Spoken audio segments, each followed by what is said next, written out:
Hello everybody, my name is Blue and welcome to a reaction video. And today's video is going to be the full story of the Flying Scotsman's US tour, made by, oh god no, made by The Unlucky Tug. But yeah, let's watch it from the start, not the end. But yeah, let's just begin. There's not a name in the world that screams the glory days of steam so much as Flying Scotsman. Britain's most beloved steam engine and the most famous railway engine in the world. Every train fan has a book with Flying Scotsman in it, a model of it in some form, or at the very least opinions on the many events of her lifetime. Nothing brings train fans together more so than this bright green It's something about it. It's hard it to makes imagine it just a really timeline cool. without Just something Flying about Scotsman in it.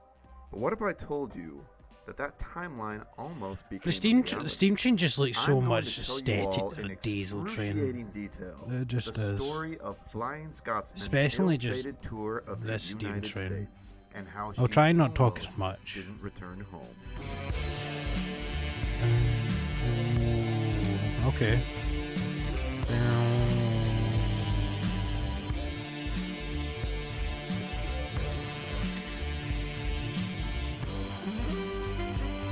Oh, LA, not that one. It could be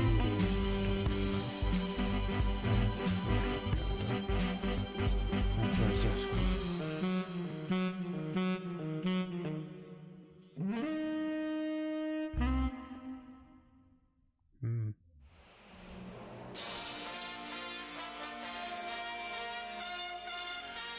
Flying Scotsman is Britain's most beloved steam engine and the most famous steam engine in the world. Why is this engine so famous, you ask? It's well, cool. For several reasons. First of all, she is the only surviving member of Sir Nigel Gresley's the train's gonna be like 100 years old in like A3 class locomotive. Built as 3 years A1s from now. and converted to A3s later on, the A1s were the first ever successful British Pacifics and redefined what an express engine looks like to all people. The engine itself is also famous for it is named after the service, the Flying Scotsman, which ran daily from King's Cross to Edinburgh in Scotland and back. As it was the namesake of the London and North Eastern Railway's most known service, it became the mascot It's just engine aesthetically for the pleasing as well. It just looks so nice. Which of course led to what she is most known for. In 1934, she was the first steam engine on record to break 100 miles an hour. That's a fact that is still disputed to this day, but regardless, she's famous for it. In the early 1960s, British Railways announced its modernization plan to fully transition rail motive to diesel power. Let me check. As this is watching, I'm going to search this up. I'm sure the Flying Scotsman's going to be 100 years. In a couple of years from now, I'm going to look this up on my phone. Meant one fate: the cutter's torch. Why does steam trains see, like with trains? I don't know why it looks like specifically for trains. Cars is different because cars just looks like scrap. It's like scrapyards and that. When you look at cars, you go, oh, it's just a scrapyard. But for some reason, when you look at trains, you just feel like, oh, these just look like corpses. Not actual corpses, but it just like, it feels like something was there. Heavy public criticism. If that makes any sense. One man was not going to let that It's happen. more different than looking at a scrapyard full of cars. That's what I'm trying to say. Pegler was a businessman and worked for British Railways overseeing operations on the eastern region. He had an absolute fascination with Flying Scotsman, an obsession that started when he was just a boy, and he witnessed 1923, so it's going to be 100 years old at the 1924 next British year. Empire exhibition. Wait, let me pause he also for played a second. A huge role in preserving. Let me pause for a second. I think he might have said the year, but just in case he hasn't, I'm just saying this just for my own benefit and just a bit of Flying Scotsman lore for you guys watching the video. 1923, built in 1923 for London Northern Eastern Railway. He said that. Flying Scotsman, LNER, London Northern Eastern Railway, Class A steam locomotive, number 4472. To give its Sunday name is one of the world's most famous steam locomotives. So it was 1923. huh. And then the Flying Scotsman became the first steam train loco of, as you said, to be officially clocked at 100 miles per hour in 1934. So, like, that's 12 years from now. That'll be 100 years ago. That's mental. But yeah, let's just watch the video. I mean, the Festiniog Railway in Wales in 1951. That's not at all related to this story at all, but it's worth mentioning as it's proof to show just how much this man loved steam engines. When the news of Scotsman's scrapping went public, Pegler stepped in and bought Flying Scotsman outright from British Railways. If it weren't for this man, Flying Scotsman would not still be around today. But ironically, also because of this man, Flying Scotsman may have also been lost forever, only 10 years later. But I'm getting ahead of myself. Pegler spent ungodly amounts of money restoring Flying Scotsman to her former glory at Doncaster. British Railways was very adamant about not letting steam run on their main lines at the time, but Pegler managed to persuade them a deal that was mutually beneficial, allowing Scotsman to haul special excursion trains. In the late 60s, Flying Scotsman was the only steam engine allowed on British Railway's mainline metals, hauling rail tours. There we go, it looks normal During now. this time, she was fitted with her rather famous second tender to carry extra water. In a sea of dirty, grimy, dark, smelly, loud, unfriendly, fume-coughing, gross diesels, this bright green steam engine of a happier bygone era was a really appealing sight to people. The rail tours proved to be monumentally successful, and Flying Scotsman continued its status as a common household name. During this time, Pegler got the idea to ride Scotsman's success even further and take her abroad, on a big tour of the United States. Does he? I don't know if he said. I've watched this once before. Now, I know see, I have. As Pegler How much was not that officially to take licensed it as an just engine in driver, America? he was not allowed to legally drive Scotsman on the main line in Britain. But overseas, imagine that, buying something you spent hundreds of pounds on, and you're not even allowed to drive it. You don't even have the license. Imagine that. That's just the U.S. That's was just not funny. as strict about that back then. All he had to do was figure out a way. That's like buying a house and not being able to live in it. Persuasive man. And somehow, in 1969, he managed to gain support from Prime Minister Harold Wilson. Wilson's Labour Party government helped fund the tour, under the request that Pegler use the tour as a means of advertising British companies to North America. The tour was to be a trade show on rails, and the biggest names of the time signed up, including Lloyd Bank and the Royal Shakespeare Company. The news of England's most cherished steam engine going overseas was met with much criticism. Several opposed the idea, and said that if Flying Scotsman is to go to America, she will never return.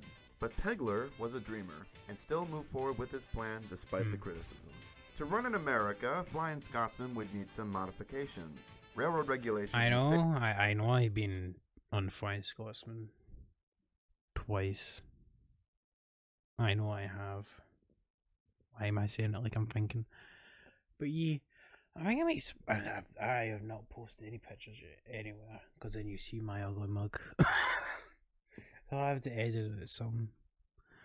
Could actually probably put some of the end of this video with me on Flying Scotsman, or like pictures of it that I've took of it to show that I've actually been there. But yeah, I'm gonna stop talking. Very different I'm gonna stop from talking. the UK. In the US, steam engines are required to be fitted with a chime steam whistle, a bell, Buckeye couplers, and a cowcatcher. So Scotsman was fitted with all of them. Her second water tender would also be very useful in the long distances between cities in the States. She was also to go with a special rake of coaches. The train consisted of a regular plain Jane Mark I. How much, I'm sorry if I keep pausing, but how much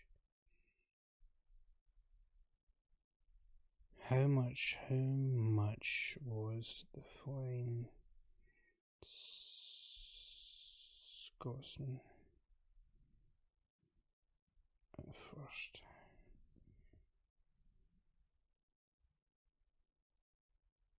Originally costed 79,000. No, 7,944. Well, that was to make it. It had cost £7,944, which is equated to roughly 300,000. 326,000. Right. 3 Thompson brakes and 2 Gresley brakes, 2 named Pullmans, and the very special Devon Bell observation coach at the tail end.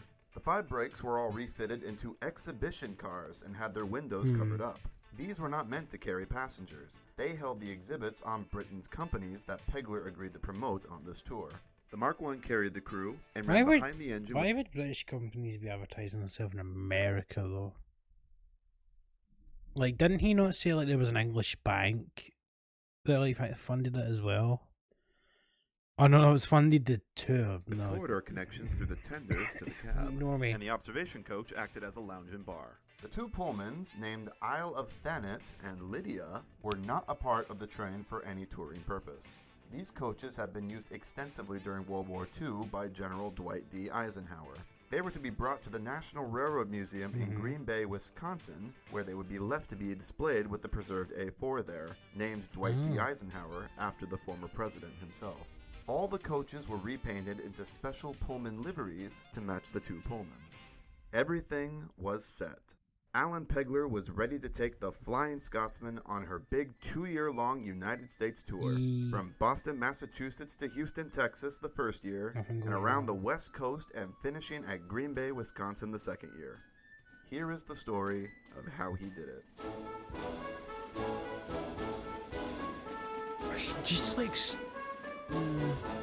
Part of me thinks it looks cool, like with all the stuff on it, like the cow catcher and all that, like the bell and that. But I prefer it just like the way on September 17th, 1969, British Railways delivered Flying Scotsman to the docks in Liverpool, where the ship, the Saxonia, awaited to collect her. 3 total ships were arranged to transport the whole consist. The coaches were all loaded first onto 2 other ships, while the Saxonia was prepped to carry the engine. At the crack of dawn the next day, imagine that ship sunk. The tenders were lifted first, and finally, on the morning of September 18th, Flying Scotsman's wheels left British soil and would not touch it again for another 3.5 years. The trip across the Atlantic took 10 days. On September 28th, the Saxonia reached Boston Harbor. Scotsman was unloaded and touched American soil for the first time. The train was shunted to the U.S. Army facility in Boston, where everything was set up and the engine was steamed. A large headlamp presented by Southern Railway was fitted to the engine's front here. Big lamp. The consist was seen completely together here for the first time. The official opening wasn't to start for another 2 weeks. Some time had been arranged to let Scotsman stretch her wheels and test the soil before beginning the tour. Her first run on American rails occurred on October 3rd, where she ran from Boston to New London, Connecticut.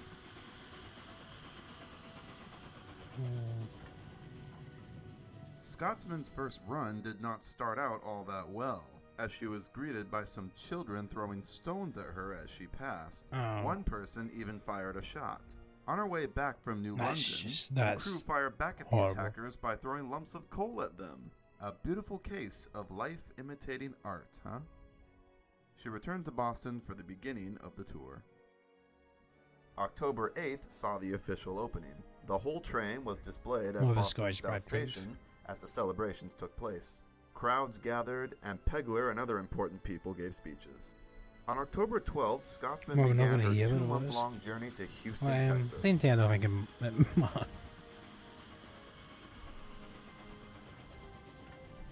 nothing could go wrong, couldn't it? Her first stop was at Hartford, Connecticut, and she stayed there on display for a couple days. The next stop was Penn Station in Newark, New Jersey. En route to the city, the consist was passed by the then extremely modern UAC turbo train. This was undoubtedly the only time this turbo train would come into contact with any sort of steam engine. Oh. Scotsman was stopped in New Rochelle outside the New York City limits. The only way to get through the city was underground, and steam was not allowed in the tunnels under its own power. As per regulations, all trains were halted and then had to be towed into the city by GG1s. Scotsman's fire was drowsed, and GG1 number 4857 arrived to escort the train. This first towage was unfortunately something that would become a norm for the rest of the journey. No. Several of the metropolitan states saw Flying Scotsman as a fire hazard and required by law that she'd have to be towed into certain areas by diesel or electrics. These towing costs would eventually pile up, costs that Pegler That's had what not that was accounted for. for. That was for getting more money off him. That's what that was for. I'll guarantee you that was why. Forgot to take my shit, but it doesn't matter. Do you know what? It doesn't matter. That's exactly what that was for. No law, no any of that bullshit. It was just that's what that was for. The towing stuff to get more money off him. That's what it was. His budget, but more on that later. Exactly. Scotsman was towed into New York over Hell's Gate Bridge. The crew's camera ran out of film before their descent into the tunnels, so no footage of that exists, unfortunately, that we know of anyway. Under New York City they went, uncoupled from the GG1, and then she glided into Newark Penn Station in New Jersey. Scotsman was on display here in New Jersey for 4 days. On October 19th, she was towed into the yard in Harrison to fire up for the next leg of the journey to Philadelphia. She stood on display in Philadelphia for 2 days. On October 23rd, she arrived in Baltimore. From Baltimore, Scotsman was towed again by another GG1, this one number 4845, to Washington, D.C. In D.C., she'd be on display again for another 2 days. It must have been a strong train by itself. Next big stop on the trip was Hull. Atlanta, Georgia. Like one full steam train, 2 coaches, and was it like 2 tenders and then like 4 coaches, was it? Salisbury, North Carolina, 5, I think it was 5, I and forgot. Finally arriving at Atlanta on October 30th. In Atlanta, the consist would be greeted by another fellow steam engine, Savannah and Atlanta number 750, departing with its own excursion along the same route to Anniston, Alabama. Both engines were to take part in the Steamorama celebration in Anniston. 750 departed first, and Scotsman followed behind it at a distance. For unknown reasons, the headlamp on Scotsman was removed for this leg of the journey. The schedule had been arranged so each engine would stop at points on the journey and let the other one pass it, to give the enthusiasts opportunities for photos. At one point, 750 ran short of steam and delayed the cavalcade. Scotsman stuck a block section behind it. At Anniston, Scotsman met 750 again and Southern number 4501 at the Steamorama Festival. All 3 engines were lined up for about 2 hours, and approximately 10,000 people showed up to see them during that time. After the festivities, Scotsman continued on her way to Birmingham, Alabama. The next major stop was Dallas, Texas. From Birmingham, they traveled through Meridian, Mississippi, Vicksburg, Shreveport, Louisiana, Mineola, Texas, and finally Dallas on November 5th. Some reports say November 4th as the arrival date, but I have no way of confirming that. She stood on display in Dallas as the arrival date, but I have no way of confirming that. She stood on display in Dallas for 2 days, and then continued on her way south to Houston, the last major stop on its 1969 journey. They arrived in Houston on November 10th, and she rested on display for 5 days here. The 1969 leg of the tour was over, but they still had a lot of ground to cover. From Houston, the consist traveled back north through Fort Worth to Slayton. The Santa Fe offered up the old Slayton Roundhouse to store the whole train. The train was split up here for the first time since arriving. The coaches were individually split up and parked in the shed berths. Pegler notes that this was the first time ever Scotsman was on a turntable long enough to turn her complete with her 2 tenders. On that evening of November 18th, Scotsman reversed into the shed where it would spend the remainder of winter until the 1970 tour began the next year. A total of 17 states traveled, over 3,000 miles covered, and all a total of 17 states traveled, over 3,000 miles covered, and all destinations met on schedule. The 1969 tour had gone without a hitch. The tour could have ended here, and the story would have a very different, happier ending. But Pegler was insistent on getting his engine across the country. 1970 had a few surprises in stock for him. Skin.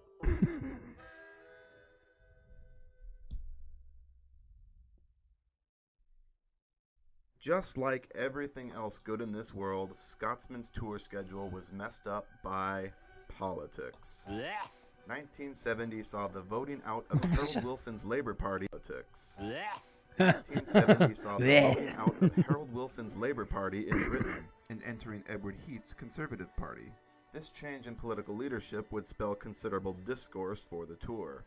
Priorities changed, and Harold Wilson, the PM who had greenlit and helped fund the tour, was no longer in power. The money he had promised to fund Scotsman's tour was revoked. If Pegler wanted to keep Scotsman touring in the US, he'd have to basically fund it himself. Pegler was driven by the desire to drive his own engine across the country. As the 1969 leg had proved successful enough, and they still had to go to Green Bay to drop off the Pullmans, he decided to carry on with the tour and to not bring Scotsman home, despite the looming costs. And boy, oh boy, did he pay for it. The original announced 1970 schedule had to be changed significantly to stay relatively within a now even tighter budget. The train was meant to travel along the south into Los Angeles, California, and then up the west coast. From there through the North States into the Midwest, and then up to Toronto for the Canadian National Exhibition in September. Then they'd loop back and finish the US tour in Green Bay, Wisconsin. With no financial support, they ditched the West Coast entirely and went straight for Green Bay first, and then to their planned Canada stops after. The new schedule took the train south first towards Fort Worth and then into Temple. From Temple, they went north into Oklahoma. They stopped in Muskogee and then turned around. From Muskogee, they went back into Texas towards Waco. What? In Waco, the engine derailed. No pics I could find of this, but Scotsman's rear bogie came off here due to a broken journal. She was repaired at the ATSF workshops in Claiborne, and then she continued on her way. Through Fort Worth again, and then into Oklahoma, then Parsons, Kansas, and finally arriving in Kansas City on June 21st.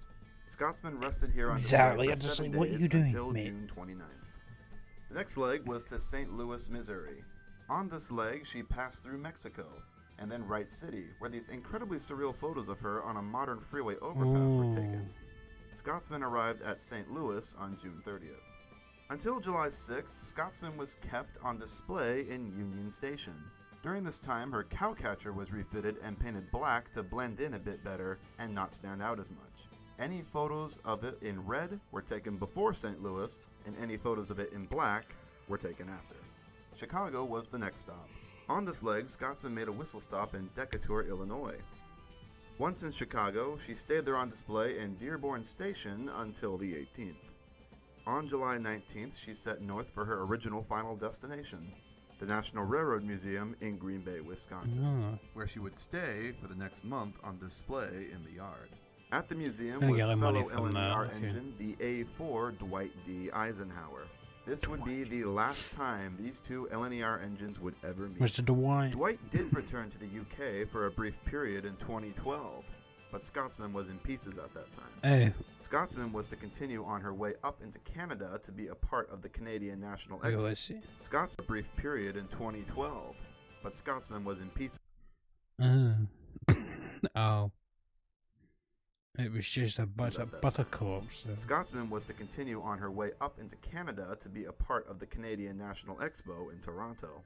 The Pullman coaches Isle of Thanet and Lydia reached their final destination. Isle of Thanet was left here to be displayed alongside the A4. However, Lydia continued on the tour, to be returned to Green Bay when the tour finished. I could not find a concrete reason why for this. Scotsman would continue on the rest of her tour without Isle of Thanet. 2, 4, 6, on August 19th, Scotsman left Green Bay and traveled back to Chicago, where she was stored in 40th Street Yard for a night.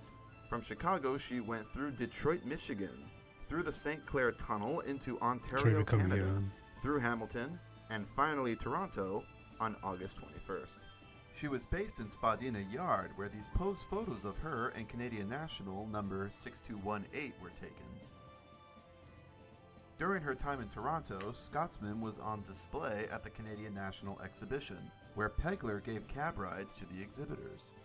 On the 8th, she left for Ottawa, passing through Belleville. She stood on display in Ottawa from the 9th to the 17th at the Museum of Science and Technology. Here, a giant Canadian 9th to the 17th at the Museum of Science. That looks so cool. But why does it like have so many like jagged like sharp bits playing out it? Like why? And some technology. Here, a giant Canadian flag was attached to the side of the coaches. From Ottawa, she went to Montreal and stood on display there near Vertu Station until the 27th. She was met by 6218 again.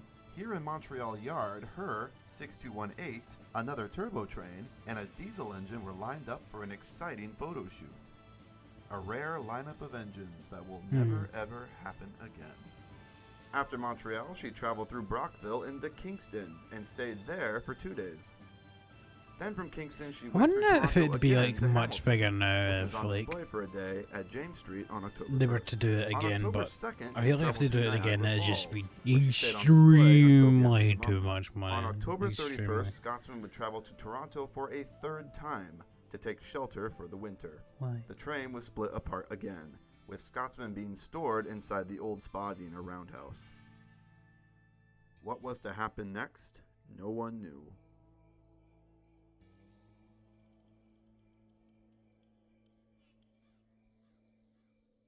With the 2 planned legs of the tour more or less complete, and with little to no financial backing from the British government, Alan Pegler found himself in a tight spot. The Canada tour had not given him the returns he had hoped for. That, on top of a nasty divorce settlement happening back home, Pegler's money kept slipping through his fingers like sand. Bankruptcy was on the horizon. For nearly a year, Scotsman was left in the shed at Spadina while the crew figured out their next course of action. Do they eat the huge cost, go bankrupt, and send Scotsman home? Or do they somehow make a miracle happen and find a way to make up that money in the States? Which option do you think Pegler chose? If you guessed the latter, you are correct.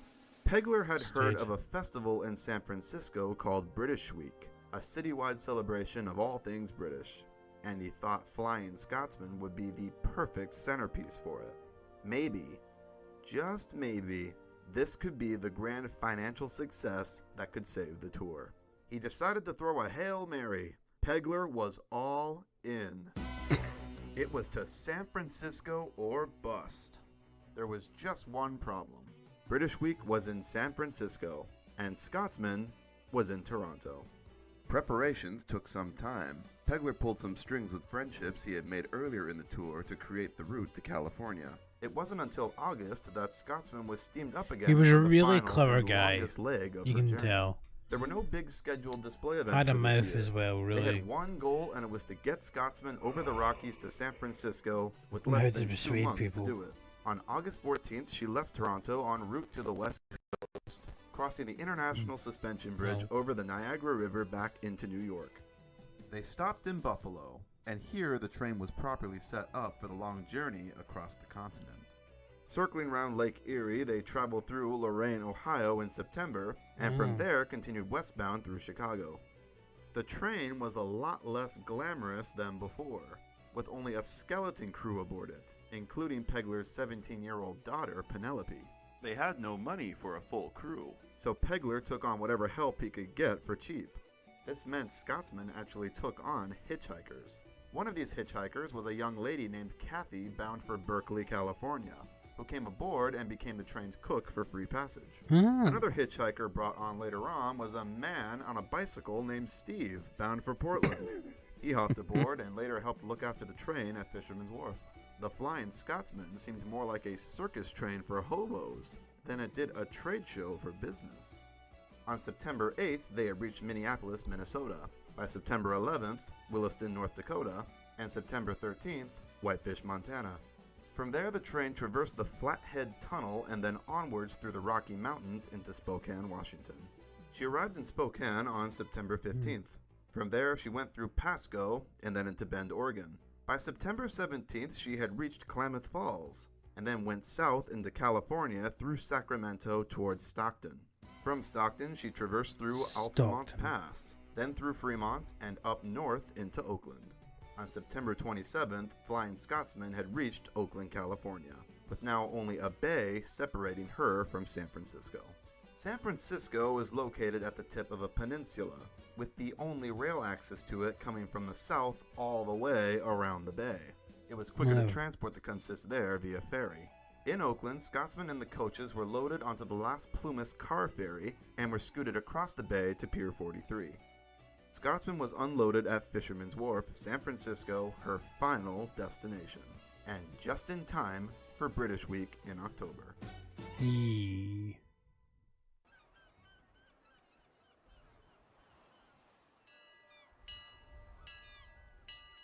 Scotsman was displayed here at Fisherman's Wharf for several weeks, and during that time was the most popular tourist attraction in the city. For a brief period, it seemed Pegler's crazy idea to gallivant the whole train to San Francisco just might pay off. Eventually, the restaurants at Fisherman's Wharf complained about Scotsman's placement on the wharf blocking their sea view, not to mention the 92 parking spots she was covering up. She was moved off the wharf to the State Belt's Southern Pacific Exchange Yard in the south, and this is when it all started to fall apart again. Now in a part of the city out of sight from tourists, Scotsman was no longer such the big tourist attraction she was when she first arrived. The money quickly disappeared. For all intents and purposes, Pegler had achieved his dream of driving his engine from coast to coast across the United States. He had followed through on his initial promise and then some. However, he did it at a huge, huge cost. The 1971 tour ended on a dismal note, as Pegler officially ran out of money, penniless in San Francisco with a total debt of £132,000 to rent and towage costs. The poor man had no choice but to leave his engine for the time being and find work to pay off his dues. Come 1972, Flying Scotsman was still in San Francisco while Pegler was away trying to pay the bills. Pegler did return to San Francisco in March and traversed Scotsman along the State Belt, giving passenger runs, hauling only the Mark I, Lydia, and the observation coach. During this brief time of giving tourist trips, Scotsman derailed again on March 25th, this time at a set of points. Not her finest moment. These Embarcadero excursions would only last for so long, of course, as the lawyers came knocking asking for their money that Pegler did not have. I'm sure in the UK the train crashed even worse somewhere else. On August 13th, Pegler had Scotsman and the train removed from San Francisco. She was ferried back to Oakland and from there was towed to the Sharp Army Depot in Lathrop, south of Stockton. Pegler had managed to strike a deal to store her there out of sight until further notice to keep her safe from liquidators. Here is a photo of her in storage in Lathrop, left outside exposed to the elements. Note the decaying paint. But try as he might to hide her from the inevitable eventually happened. The engine was liquidated from Pegler. Alan Pegler had lost the Flying Scotsman.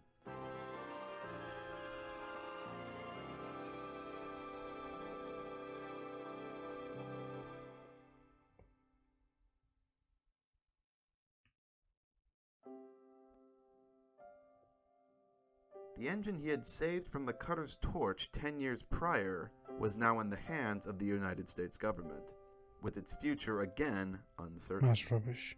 Flying Scotsman sat in storage in Lathrop, California, with no owner. When news reached Britain, the response was dour. The overwhelming fear of many were a big company like Disney purchasing the engine and turning her into an exhibit at Disneyland, never to return to Britain. It seemed those that initially said that if Flying Scotsman were to go to America, she would never return, were about to be proven right.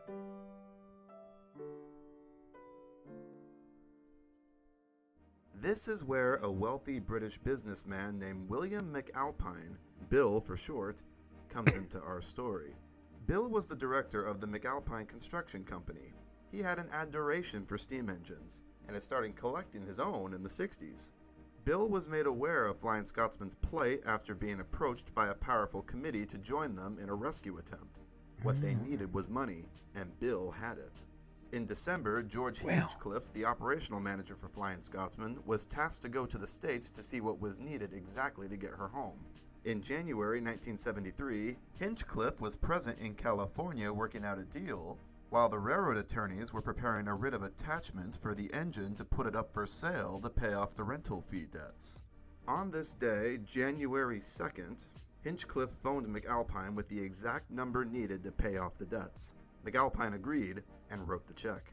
Flying Scotsman was saved, and now officially under proud ownership of Bill McAlpine.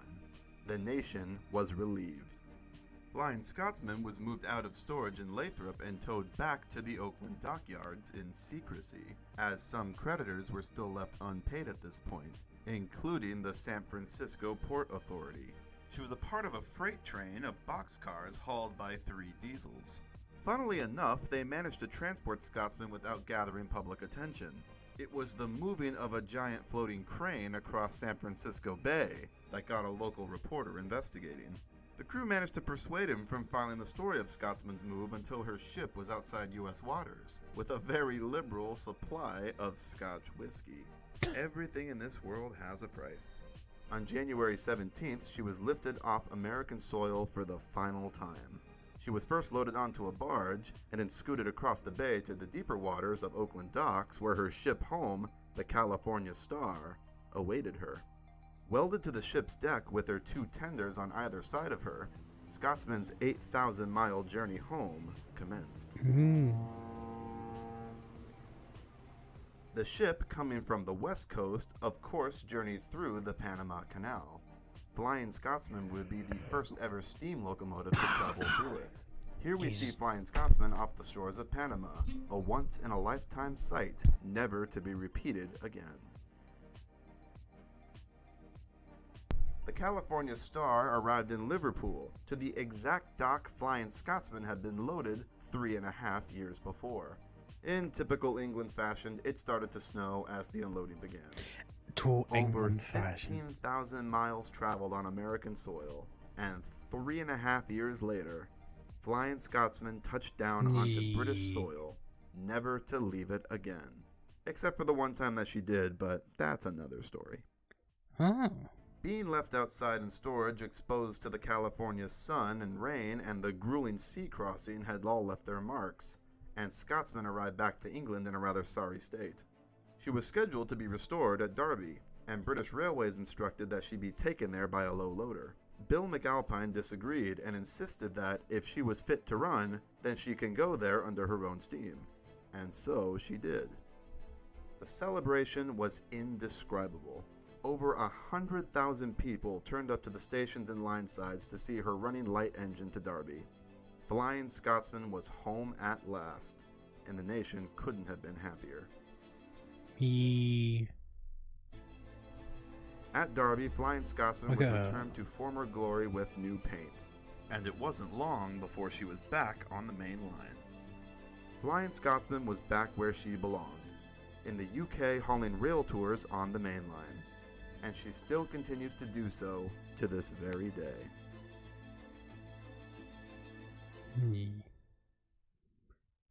It's a very However, cool experience. Our story is not over. First of all, what happened to the coaches? You may have noticed that in the footage of Scotsman coming home, the coaches are nowhere in sight. And you'd be right, the coaches did not return to the UK. McAlpine only paid for the engine. The coaches were not essential and were all left in California. So, where did they go? Well, some had better fates than others. Lydia did eventually return to the National Railroad Museum in Green Bay, where she and Isle of Thanet were kept on display with Dwight D. Eisenhower. In 2000, Isle of Thanet was repurposed by the UK and returned back to England for restoration. She is still around and currently in storage at Carnforth. Lydia also came back to the UK the following year in 2001. She is still around as well, and currently at home on the West Somerset Railway. The Brakes and the Mark I all had their own interesting adventures. First of all, one of the brakes was detached from the train at some point on the run to San Francisco in 1971. In all footage I found of Scotsman traveling to California, it's with only 4 of its 5 exhibition cars. I could not find any information on why or where the coach was detached from the train, so if anyone has any information on that, please get in contact. It may still be around, and we have no idea. The 4 remaining brakes in the Mark I all made it to Lathrop. They became property of California State and were all sold off to the highest bidders. 4 of the set, including the Mark I, were all sent down to Southern California, and became a part of a train-themed restaurant called Victoria Station at Universal City Walk. They were all repainted into very colorful liveries and converted into dining cars, the brakes all having new false windows cut out on their sides. Victoria Station went out of business in 1993. I was unable to find any more information on what happened to the coaches after this, but I can only assume that they were sold off for scrap. Shame. The last break was sold off for scrap in California, with, again, no information on it. The last coach, the Devon Bell observation coach, stayed in San Francisco, where it was turned into an extension of an office building. It was a storage facility at one point, and an office, and a cafe. It remained there planted in its spot for nearly 40 years, until the Swanage Railway in England purchased it. In 2007, the coach was pulled up and shipped back to England, where it was restored back to working order. I, being a native San Franciscan, had no idea this was even here and never thought to go seek it out. However, I did find the building it was attached to a couple years ago. Here you can see the area the coach was planted has been built over by a concrete stepway. Flying Scotsman visited the Swanage in early 2019, where she was reunited with the coach for the first time in 45 years. And lastly, whatever happened to our dreamer, Alan Pegler? Well, poor Alan was left penniless in San Francisco at the end of 1971 and had to find work elsewhere to scrape up whatever money he could to pay off that massive debt he owed. He got a job with P&O Cruises out of San Francisco and spent 2 seasons on a ship, where he gave public talks about British enterprises and railways. Luckily, McAlpine managed to swoop in and cover the dues, and Pegler returned home to the UK sometime after. He remained alive and well for several years, and was still around in 1999 to see Flying Scotsman return to steam again. He even filmed the intros to the documentaries on this Flying Scotsman DVD box set, of which I got a lot of the footage and information for this video from. Alan Pegler died peacefully in 2012. He was cremated with the wish that his ashes be thrown into Scotsman's firebox on the run from King's Cross to York. This tour, called the Farewell Alan Pegler Tour, occurred on October 13th, 2018. A tour that I had the pleasure of being on board for.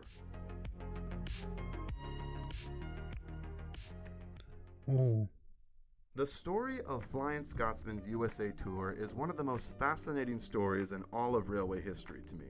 It happened at just the right time in both British and American history, seeing the very British Flying Scotsman in photos of an era of pure Americana that doesn't exist anymore. It was such a huge plight, an incredibly complicated and unrealistic undertaking, however made possible because of one man's desire to drive his engine on foreign metals from coast to coast. It just shows dreams can come true if you all of his money and the loss of the engine itself to do it, but god damn it, he made it happen, and he had the adventure of a lifetime doing so. I mean, I'd really got no money left at all by this time. I mean, it was entirely my own fault. I mean, the fact that I lost all my money, I thought I was having a ball driving the blooming engine all around North America, which is absolutely true, and I knew exactly what I was doing. And I simply took the view, this is a once-in-a-lifetime chance. The man doesn't seem fazed in the slightest, recollecting the time he filed for bankruptcy and lost the engine he poured everything into. To him, it was all worth it. He was a man that lived life to the fullest. I have a lot of respect for Alan Pegler and his go-get-em dreamer attitude. It's very inspirational to me. If it weren't for him, Flying Scotsman wouldn't be around today. We all owe him a lot for that. We need more Alan Peglers in this world. People that aren't afraid to take the biggest of chances. I think a lot of people, for the most part, view Scotsman's United States tour with disdain, and understandably so. She did almost get lost there. But to me, it is the most interesting thing to happen in this famous engine's history.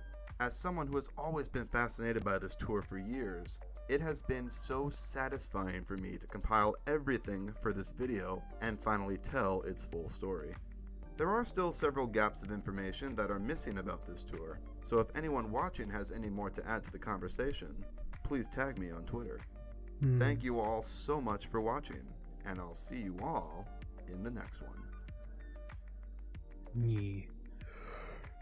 She's really cool. Really enjoyed it. But yeah. It was very, very interesting indeed. But yeah. how many times I just could say, but yeah. But yeah, my God. You know, I'm going to go. This was very interesting. Great video. Love the train. The story's brilliant, and the way he told it was great. But yeah, thanks everyone so much for watching, and I'll see you all in the next one. Bye.